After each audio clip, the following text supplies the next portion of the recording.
Hi, guys. My name is Eileen McKusick, and I want to tell you about this very cool program that I'm doing that starts on 4/20, 2021. And it doesn't have a name yet, actually, but it has a theme. And I think the theme will probably resonate for a lot of you. And the theme is on overcoming the obstacles that we have within and without to truly loving and caring for and respecting and appreciating and even enjoying our human bodies and our relationship with food.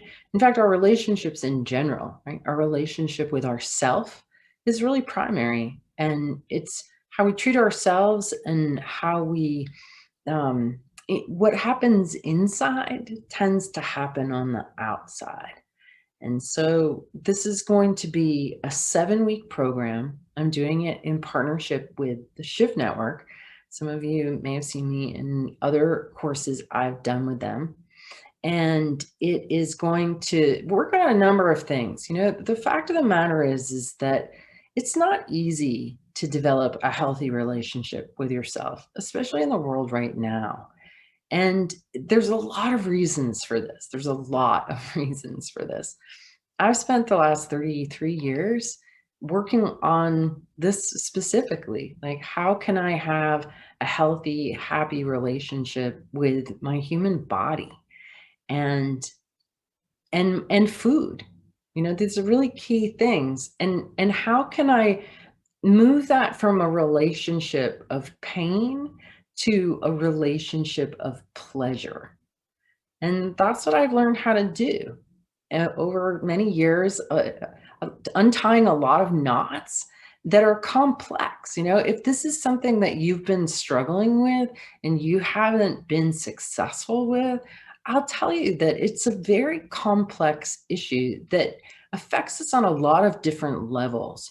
There are cultural influences. That's what really, I think, was a big part of what derailed me as a teenager, was this very narrow image of beauty, that you have to be tall and skinny and, you know, built like a 14-year-old boy in order to be considered a beautiful woman in this culture.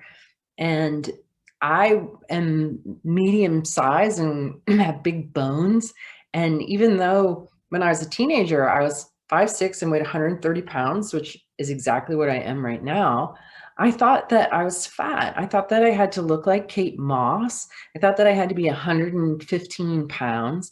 And it set me off on this whole crazy tangent of bulimia and sugar addiction and shame and guilt and a whole lot of energy and money and time.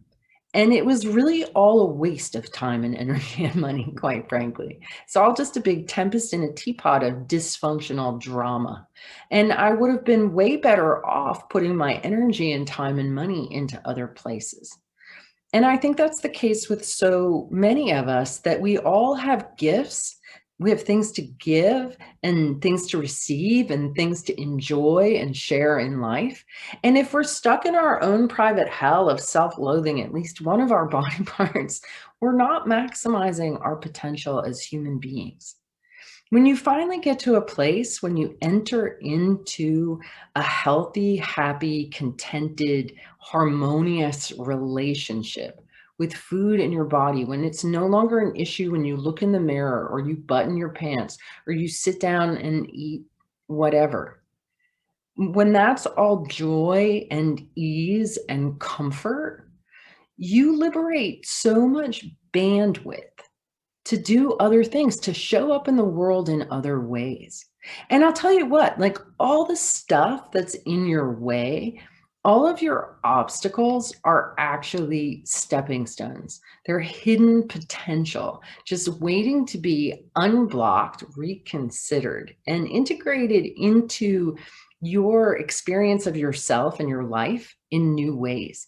Can actually work with the power of the limits around us to get started, like, really pretty much right away, looking at all of this through a really different lens. And honestly, it's a really simple lens. It's just the lens of self-love. Because love is really what heals. Any place where we're not in harmony, we're not letting love in. And I know so many people have said this. I'm absolutely not saying anything new, but it's just a simple truth. And so as we go through this 7-week series, I'm going to use tuning forks on your biofield to reroute your electrical circuitry so that you start flying right, straighten up and get your wiring in order and start looking at your body and your life and food in a much more centered, empowered, practical, doable way. I want to tell you that I am not a virtuous person when it comes to food. Like, people look at me, they see my build, they see that I'm healthy, and they assume that I like eat clean. Many people are really surprised to discover that, especially when I'm here in Vermont in March, where I am right now, I eat a lot of cheesy bread and bacon and, um, don't eat a lot of vegetables. I love fat. I love bread. I eat meat. I do eat a lot of berries. But I'm just going to invite you to kind of reconsider what you think is good and what you think is bad and what you think is right and wrong. I follow a practice that I call moderate hedonism, which means that nothing is off limits. Like, everything is good. It's just about learning to eat the right amounts of the things that are on the wicked side in the right time and in the right way when your body is up for it, because denial just doesn't work in the long run, and you don't need to eat clean to be spiritual. Like, you can really enjoy beautiful baked creations in with gusto and appreciation and health if you love it and love yourself and you're putting a good balance of what your body needs in. Yeah. So there's a lot more I can say about this series. I'm happy to answer any questions that you might have.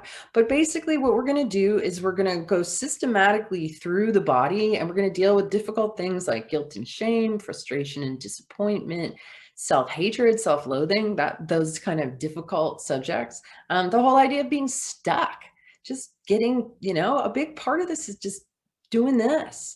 And so I'm going to help get you out of that rut, out of that spin, rubber on the road with really practical, doable stuff. So the way that I work is I combine coaching and education, many, many years of studying this stuff and being a hands-on practitioner with thousands of clients, and also these biofield adjustments. And for those of you who are like, what, recorded biofield adjustments, like, how does that even work?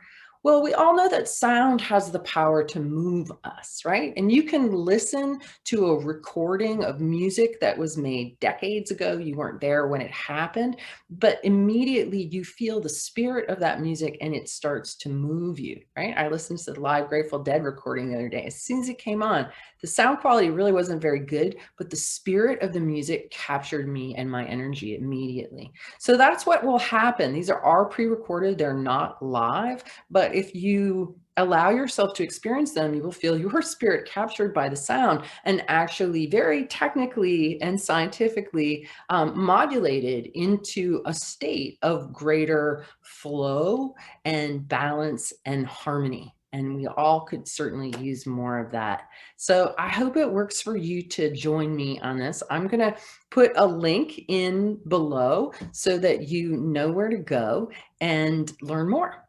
Okay. Stay well.